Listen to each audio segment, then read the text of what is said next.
E aí, pessoal, tudo bom? Bom dia, boa tarde ou boa noite, dependendo da hora que estiver escutando, é claro. Aqui está mais um programa do Quintal da Galiza. Programa esse que faz parte dos conteúdos do Capilaridade dos nossos companheiros do Conexão Japeri e Conexão América Latina. Hoje a gente vai tratar de um assunto aí um pouco diferente, mas sempre dando valor às pessoas que escrevem na nossa língua comum o galego-português moderno.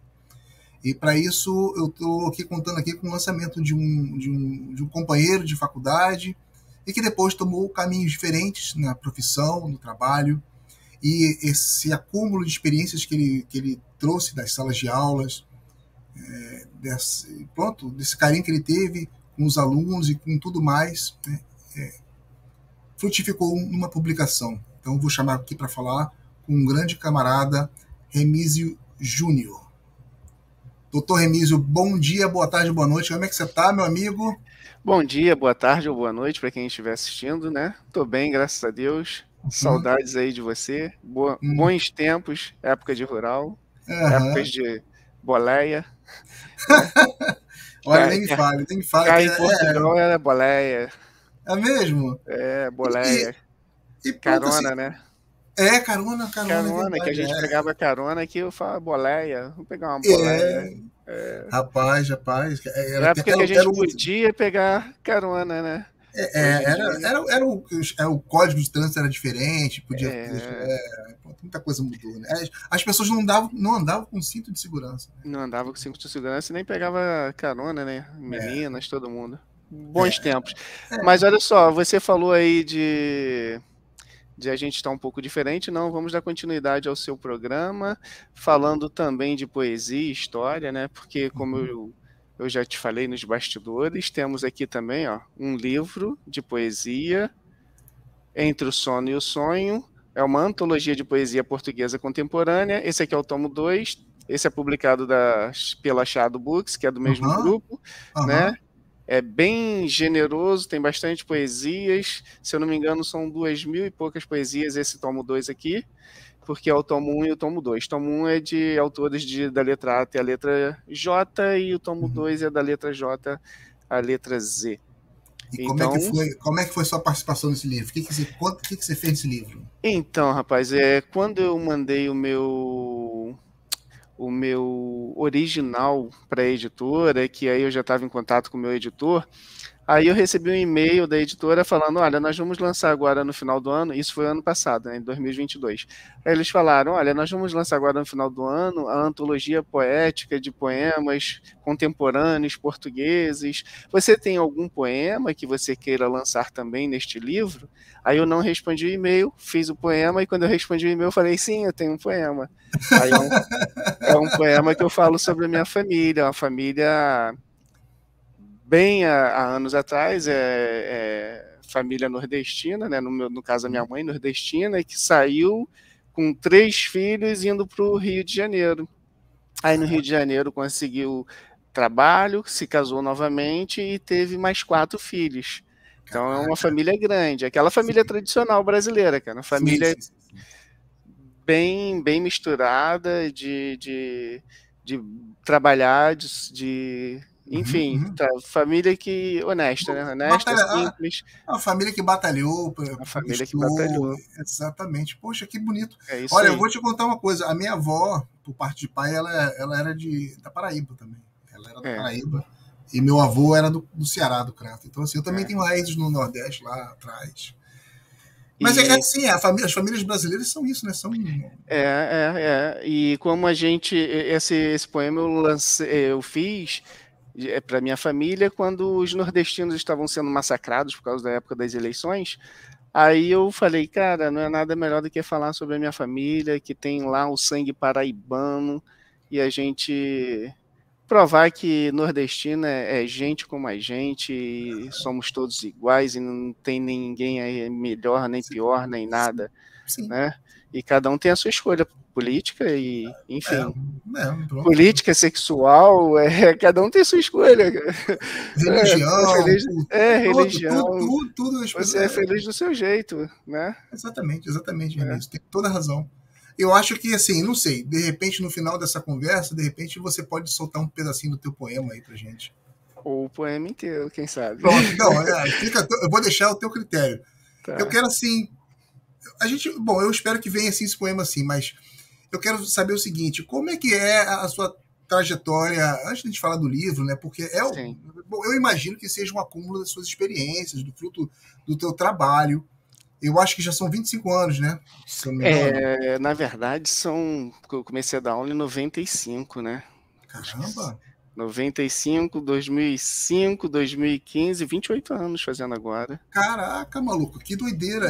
28 anos. Só que de 95 a 97 eu não tinha carteira assinada, eu dava aula com contrato.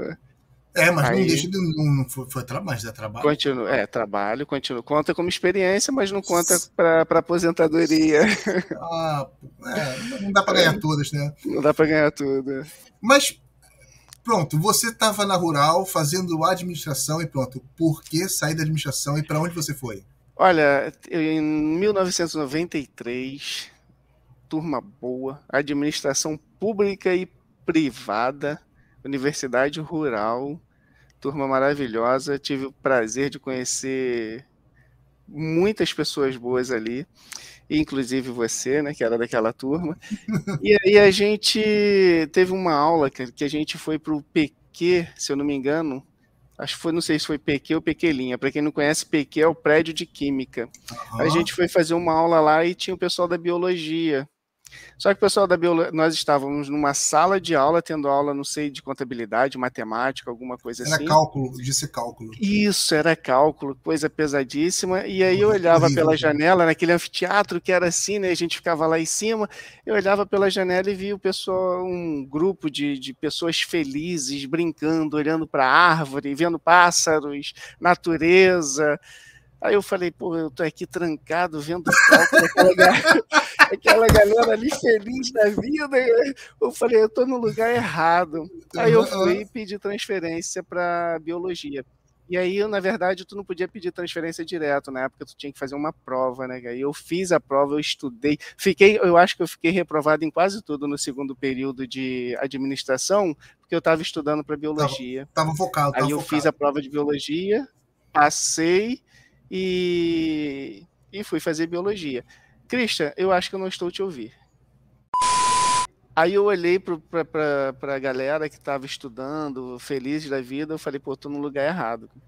Aí eu fiz a prova para Biologia, passei para Biologia e fui fazer Biologia. Aí eu me descobri. E eu gostava e gosto, sou apaixonado por Biologia, e na Rural tem ainda, né, o bacharelado em Ecologia. Eu falei, eu quero ser ecologista, porque ainda estava naquela explosão da Eco 92, isso foi em 94, Sim. E aí todo mundo falando de ecologia, o mundo inteiro falando de ecologia, eu falei, eu quero fazer isso. Aí eu falei, eu quero ser ecologista. Aí quando eu entrei na faculdade, o professor falou, você não vai ser ecologista. Por que não? Porque eu vou me formar, como é que eu não vou ser ecologista? Aí ele falou, você vai ser ecólogo. Ecologista são as pessoas, você vai ser ecólogo, você não vai ser ecologista. Então eu sou ecólogo. Pronto. Caraca, que interessante. E aí, no ano seguinte, eu já comecei a dar aula. Tinha uma escola pública em Nilópolis, Baixada Fluminense, professor poeta Carlos Drummond de Andrade, era o nome da escola, e aí eles lançaram um projeto que era para alunos universitários darem aulas no antigo supletivo. Aí eu fui chamado para dar aula no supletivo, né? Eu estava fazendo faculdade e dava aula no supletivo à noite. E aí eu comecei a me apaixonar cada vez mais entender biologia, dar aula de biologia. Eu comecei a me apaixonar pela licenciatura. Aí eu falei, eu já sei o que eu quero, é dar aula de biologia. São duas coisas que eu quero, é dar aula e ser biólogo. Então eu me completei ali. E aí eu fui e comecei a dar aula em 1995. Tem aí o quê? 28 anos. Porra, e nesse cara, tenho 28 anos de experiência já como professor. E nesses anos todos dando aula, eu dava aula do 5º ano até a graduação. Eu dei aula no ano de 2000, dei aula em algumas universidades, né, particulares, e dava aula de biologia geral e bioquímica. E eu fui acumulando o conteúdo, né, em papel, na época era em papel, e mais recentemente, né, em computador, e aí eu tenho todo esse conteúdo em computador. Na pandemia, eu passei a pandemia aqui em Portugal, e aqui a gente realmente ficou trancado dentro de casa, no mínimo 3 meses. E eu fiquei trancado nesse apartamento 3 meses, cara. Não podia sair na rua, só saía para comprar comida. O necessário. Só o necessário. E aí eu estava com o computador, falei, eu vou ter que produzir alguma coisa. Aí eu peguei todo o meu conteúdo e comecei a organizar, né? Comecei a organizar como em formato de livro. E eu precisando de dinheiro, estou em Portugal com a família, eu preciso fazer alguma coisa. Eu dava aula online para o pessoal do Brasil, continuei dando aula online para a faculdade no Brasil, mas tinha que ganhar dinheiro, por pandemia. Sim. Aí eu fiz isso, aí eu falei, vou escrever, vou ser escritor, vou botar isso tudo no papel e vou mandar para a editora. E aí, na verdade, eu não fiz um livro de bioquímica, foram vários livros. Eu compilei tudo, condensei tudo, atualizei tudo. Durante 3 meses foi só 24 horas por dia, só vendo conteúdo científico, revisão, as últimas publicações na área científica para atualizar bem o meu conteúdo, e mandei para a editora, o editor gostou, passou por uma análise técnica também, e tá aí, bioquímica geral e específica. Eu explico por que o nome bioquímica geral e específica. Porque geralmente o nome dos livros são bioquímica geral ou bioquímica específica. O meu não, é bioquímica geral e específica. E a explicação é porque ela fala um pouco de cada coisa, né, da bioquímica, e cada profissão que tem a disciplina de bioquímica tem uma especificidade. E eu não quero dar uma especificidade para o meu livro. Eu não quero que o meu livro seja só para odontologia, só para medicina, só para biologia, só para farmácia. Eu quero que seja uma base para todas essas profissões. E está aí o livro Bioquímica Geral e Básica, primeira mão, pela editora Lisbon. Deixa eu dar uma ampliada aqui, vou dar uma ampliada aqui, coloca ele de novo pra gente ver. Vamos lá. Aqui. Aí, beleza. Assim... Qual é a editora? Olha, é o Grupo Atlântico Editora, né? E aí tem os livros técnicos saem pela Lisbon International Press, e, por exemplo, o livro de poesia ele já sai pelo mesmo grupo, só que já é Chiado Books. Então é um grupo grande que tem aqui em Portugal, no Brasil, tem na Europa inteira, tem nos países de língua portuguesa, na África, e cada título tem um braço do grupo, né? Tem um livro técnico, tem um livro de poesia, tem livros de autoajuda, tem um livro enfim, tem vários livros de romance e tem tudo isso. E aí eu fiz alguns livros e pode ser que eu entre até pro Guinness esse ano, hein? O homem que publicou mais livros em um ano só. Os livros já estão todos acumulados, mas vai ser lançados todos esse ano. Eu vou deixar aqui para o pessoal assistir, mas também vai subir no podcast o enlace. Vou deixar depois aqui, colocar aqui pra gente um enlace, tá? Não se preocupa não, que depois ele vai subir. Porque como a gente está fazendo um programa gravado, aí ele não está aparecendo aqui na legenda, mas depois sobe, tá? Fica tranquilo. Mas continua, segue o barco. Então, aí eu dando aula, e aí dei aula em grandes escolas do Rio de Janeiro, né? Tanto pública quanto privada, né? Fui concursado, dava aula no estado. Teve uma época que eu morava na Pedra de Guaratiba. Caramba. E dava aula em Santa Cruz da Serra, lá no final de Caxias, já na subida de Petrópolis. Bem longe, hein? Bem longe, bem longe. Professor no Brasil assim, é admirável, cara. Professor no Brasil tem que ser enaltecido. E as pessoas falam que os professores são enfim, não tem respeito, não tem valorização nenhuma, não tem, sabe, desqualificam os professores, os profissionais, as pessoas estão ali se dedicando, trabalhando, estudando, se aprimorando, se atualizando, sabe, eu cansei de comprar, já ganhava pouco porque era professor, cansei de comprar giz, né, quadro, piloto, é assim, e não é só eu, não sou eu, todos os professores no Brasil fazem isso. Os professores realmente são diferenciados, é uma profissão diferenciada. E aí teve uma época que eu fui casar, né, cara, e todo mundo tem que casar um dia, ou pelo menos quase todo mundo, né? Aí eu fui casar e eu falei, pô, quer saber, eu moro aqui na Pedra de Guaratiba, eu vou fazer uma outra faculdade, uma faculdade que complemente a que eu já tenho, para que eu dê melhores aulas, e eu abra um comérciozinho. Aí eu pensei em fazer farmácia. Falei, vou fazer farmácia, vou abrir aqui uma farmácia pequena, dou minha aula à noite e vou ter minha vida tranquila. Porra, 3 dias antes do casamento eu sofro um acidente de jet ski, velho. Aqui, ó. Caraca, maluco, Cadê? que Aqui. isso? Meu rosto lado esquerdo inteiro hoje é titânio, pô. Isso aqui tudo pá, entrou e desceu, fiquei completamente desfigurado. Meu Deus! E aí, porra, e a perna também, tudo, me quebrei todo. Por sorte, eu não morri. E isso na Bahia ali de Septiba, e eu tava de colete, graças a Deus, porque se eu não tivesse colete, eu não estaria vivo aqui hoje para contar essa história. E aí, 3 dias antes do casamento. Aí eu falei, caraca. Na verdade, eu só fui acordar já na areia, né, com os bombeiros. Eu estava de colete, mas não lembro de nada. A minha esposa estava comigo na hora, não sofreu nada, graças a Deus, ela e meu sogro. E provavelmente a gente caiu, bati no jet ski por causa da velocidade, algo parecido.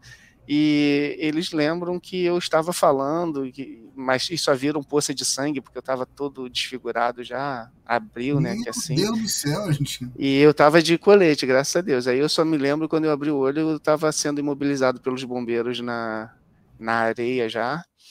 E aí quem me operou, cara, foi um bucomaxilo. O cara é bom. Operou, reconstruiu tudo, fez tudo. Eu falei, caraca, eu quero ser isso aí agora. Quando eu saí do hospital, eu quero ser isso aí. Aí eu saí do hospital e fui fazer faculdade de odontologia, meu irmão. Não perdi tempo. Assim que eu pude andar, eu já fui fazer faculdade de odontologia, me formei em odontologia no Brasil. Uhum. E assim que eu me formei, eu já comecei já a fazer pode-se dizer, residência em bucomaxilofacial, lá no Hospital Adão Pereira Nunes, lá em Caxias. Aí nessa época eu já morava no Recreio e fazia uns plantões os finais de semana com a galera da maxilofacial lá no Adão Pereira Nunes, lá no Caxias. Aí eu fiquei ali fazendo essa residência durante 1 ano. Foi quando a minha filhinha nasceu e a gente estava... Isso foi em 2017. A minha filhinha nasceu em 2015, mas isso já em 2017. Ela tinha 2 aninhos, a gente tinha um carro, né, 4 portas, e a minha esposa tinha que ir atrás para a gente fazer qualquer coisa. A probabilidade da gente ser assaltado ali naquela época era maior do que a probabilidade de ter um acidente. Então ela nem botava o cinto de segurança na criança e nem nela, ficavam no banco de trás com a minha filhinha no colo e eu na frente dirigindo. Eu falei, pô, não quero essa vida para mim mais não. Não dá não. Não dá para viver assim, não dá para viver assim. Qualquer coisa acontece, a qualquer momento acontece alguma coisa, sequestro, assalto, tiroteio, bala perdida. Aí foi aí que a gente tomou a decisão de vir para Portugal. Meu sogro já estava aqui, e aí abriu as portas praticamente para a gente. Aí eu vim para fazer o meu mestrado aqui. Já tinha feito um mestrado, eu já tinha feito um mestrado em educação no Brasil, como professor de biologia, fiz mestrado em educação, e no primeiro, aí já tinha, sei, 20 anos de profissão. E quando eu me formei em odontologia, o meu primeiro mês de dentista no Brasil, o meu salário foi maior do que um cara que tem mais de 20 anos de profissão no magistério. Isso eu também achei, assim, extremamente, sabe... Pesou. Falei, poxa, cara, não dá mais para dar aula com esse salário. Eu vou dar aula porque eu gosto, porque tem um carinho, tem um dom, mas profissionalmente o professor não evolui, cara, no Brasil. Não. Financeiramente, o professor no Brasil, ele só sobrevive. Não tem o seu valor devido, né? Não tem o seu valor devido. Para ele ter uma vida um pouco mais digna, ele tem que dar aula em diversos lugares, correr de um lado para outro, enfim, tem que abrir mão de um monte de coisa. E, pô, eu tinha 20 e poucos anos já de experiência, cara, como professor, e o meu primeiro salário como dentista foi muito maior do que como professor. E isso porque eu não dava aula em uma escola só, juntava todo o meu salário de 4 escolas que eu dava aula, como dentista eu ganhava mais do que... Eu falei, não dá mais. Aí a gente veio para Portugal, chega. Aí isso não era só professor, já era professor, com mestrado, concursado, dando aula nas escolas grandes e tal. Aí vim para Portugal para fazer o mestrado aqui, porque aqui para eu exercer a profissão eu tinha que fazer o mestrado. Aí fiz o mestrado em medicina dentária, comecei a trabalhar como médico dentista, porque aqui o dentista é como se fosse um braço mesmo da medicina, como se fosse um dermatologista, endocrinologista e tem um dentista. Interessante isso. É um braço da medicina. Os meus professores na faculdade aqui, por exemplo, do mestrado, eles eram, assim, 90% eram médicos. Todos eles eram médicos, entendeu? E aí eles fazem a medicina e depois eles fazem especialização em estomatologia, que é o dentista daqui. O dentista geralmente é o estomatologista, né? Interessante isso. Há pouco tempo recente é que saiu a profissão de medicina dentária, mas a base é toda médica.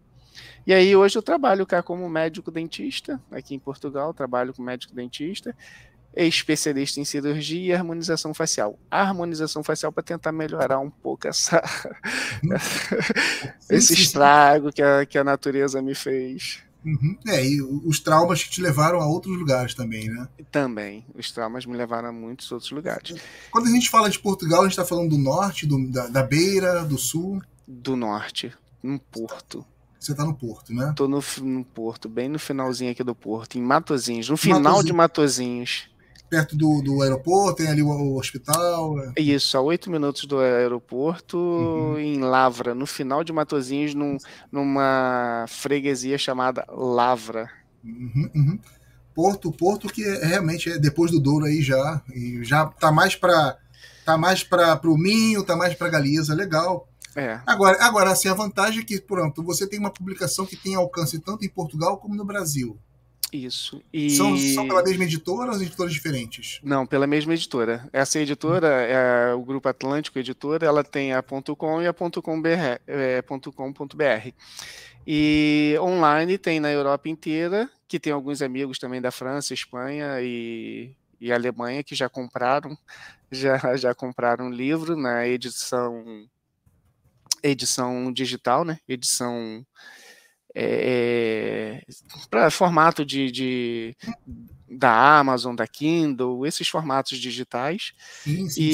Tem também nos países africanos de língua portuguesa. Cara, que maravilha!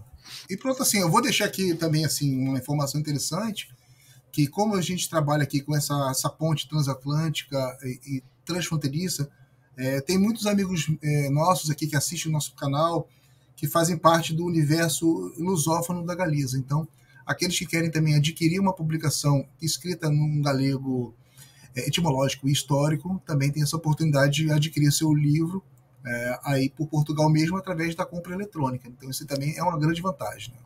Isso. Mas tem as lojas físicas também, que aqui em Portugal tem a FINAC, Bertrand, UC. No Brasil, não sei se ainda tem FINAC, Bertrand. A FINAC saiu do Brasil. Saiu do Brasil, né? Mas no Brasil tem a Livraria Travessa, tem bastante. Já tem o livro físico nas livrarias também. Ai, que bom, que maravilha. Uma outra coisa que eu queria te perguntar, agora de ver essa publicação, ela atinge a que faixa de estudante que quer se preparar para algum, assim, para se aprofundar? Então, geralmente é para o aluno de cursos da área da saúde que tem a disciplina de bioquímica, que todos eles têm a disciplina de bioquímica. Então, é basicamente para o aluno da área da saúde. Fonoaudiologia, biologia, farmácia, medicina, odontologia. Falando agora profissões um pouco daqui de Portugal, né, que é a terapia da fala, que equivale à fonoaudiologia no Brasil, Tá. desporto, que é o que vale à educação física no Brasil, que também tem bioquímica. Sim. Algumas profissões assim, que toda profissão que tem da área da saúde que tem bioquímica, podologia, que aqui tem essa profissão, né, podologista, e tem muita aula de bioquímica também. No Brasil é farmácia, que são as ciências farmacêuticas, ciências da nutrição. Então, precisou de bioquímica, tá aí, ó, bioquímica geral específica vai te dar uma boa base para os seus estudos. E tem também aquele aluno que quer fazer Enem, principalmente para o vestibular, né, o Enem, que quer ter uma pontuação boa ali para o vestibular, para o Enem, de medicina, odontologia, que são as carreiras que você precisa de uma pontuação um pouco maior, também te dão uma boa base para isso. Bom, eu ia te perguntar justamente isso, se servia para a pessoa que está querendo já ingressar, né? Então ele também vale. Vale. Vale muito, porque aqui, por exemplo, nessa bioquímica, aqui nesse livro, eu falo até de fotossíntese, pô. Caraca, entendeu? Muito bom. Então tá completão. Tá bem, é geral, é bioquímica geral. Pô, que bom, cara. Que satisfação, Remísio, revê-lo, né? Igualmente, e pronto, né, no seu amadurecimento profissional, da carreira, que culmina num livro.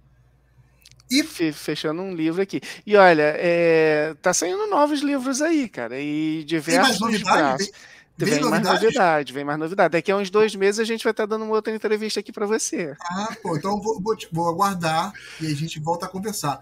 Mas antes de a gente fechar, como prometido, a gente vai ter um poema seu aqui, não vai? Vamos ter um poema. Antes de eu ler o poema, a gente fecha com um poema então, certo? Tá bom. Tá, então antes de eu falar o poema, eu vou te falar o seguinte: tudo que está escrito no poema é a realidade da minha família, assim como a grande parte das famílias brasileiras. Os nomes que estão ali são os nomes dos meus irmãos, só que eu tive que fazer uma adaptação por ser um poema, como direi, deixa eu ver aqui, se eu abrir aqui para si. Porque, na verdade, ele é um poema em forma de cordel. Então, eu tive que alterar um pouco os nomes dos meus irmãos, adaptar para a gente, dos meus irmãos, eu tive que adaptar um pouco o nome deles para fazer uma poesia em forma de cordel. E tudo que está ali é exatamente a minha família. Então, eu vou me despedir aqui agora de você, lendo este poema, que pode até ser que este poema, agora em ano de 2023, ele vire música. Olha, caraca, maluco! E vire música por um grande rapper do Brasil. Porra! Deixa aí nos comentários se é o Gabriel Pensador ou se é o Marcelo D2. Que maravilha, cara! Pode, cara, fica à vontade. Tô ouvindo. Então vamos lá, eu vou ler. Eu já não estou te ouvindo mais, mas eu vou ler agora o poema. E aí a gente fecha com ele, tá? Então vamos lá. Entre o sono e o sonho, em forma de poesia de cordel, uma história eu vou contar. Com liberdade poética, sobre a minha família eu vou falar. Muitos se perderam pelo caminho, muitos ainda hoje lá estão. São somente ossos, vivos ou não. Essa é uma breve história de uma mulher do sertão. Com 3 filhos, sem marido, ela conseguiu seu galardão. No meio do sertão, lá não tinha água não, numa terra hostil, no interior do Brasil. Todo mundo fala que quem vem da Paraíba é lá de Riba.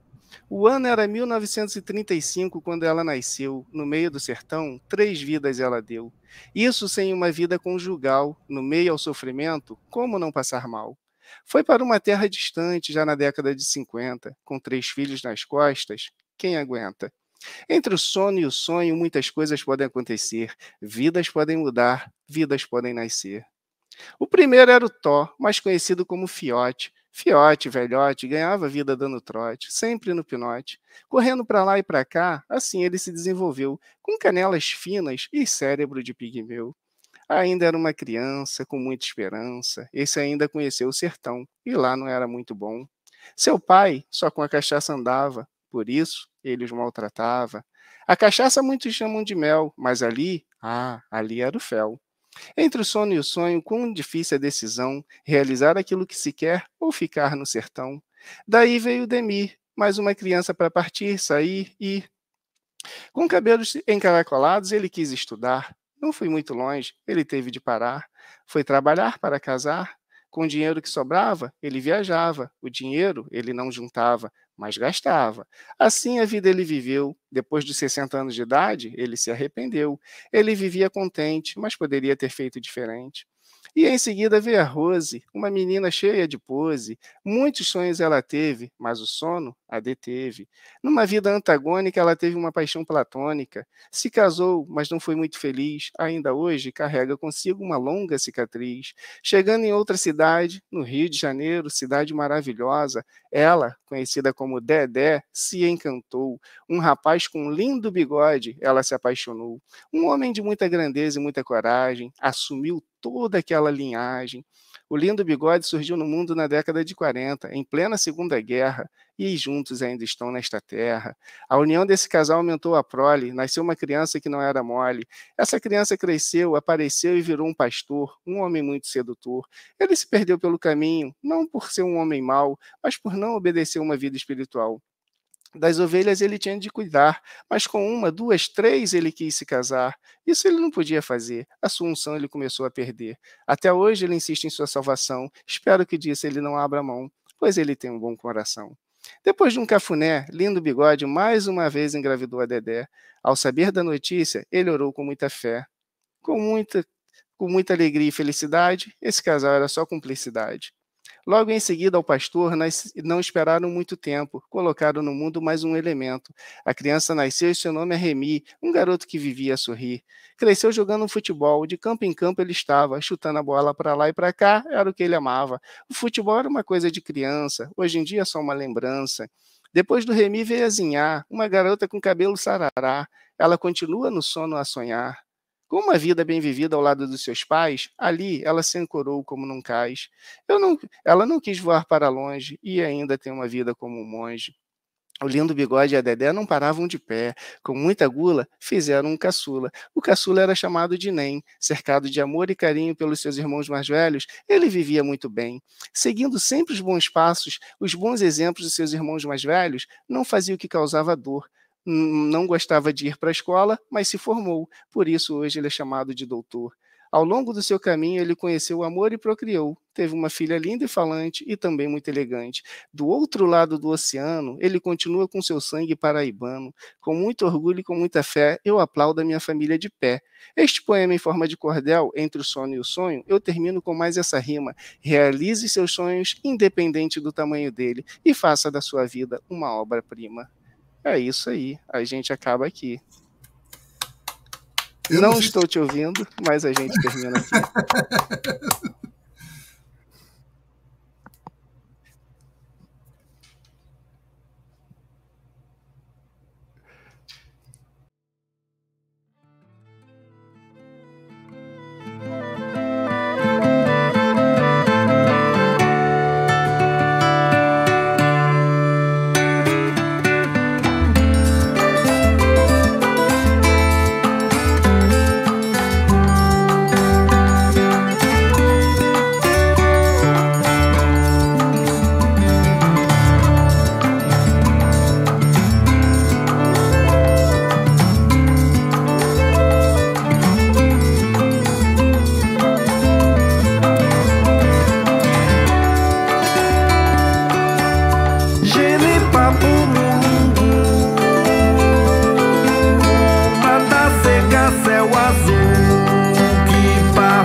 Jacurudi.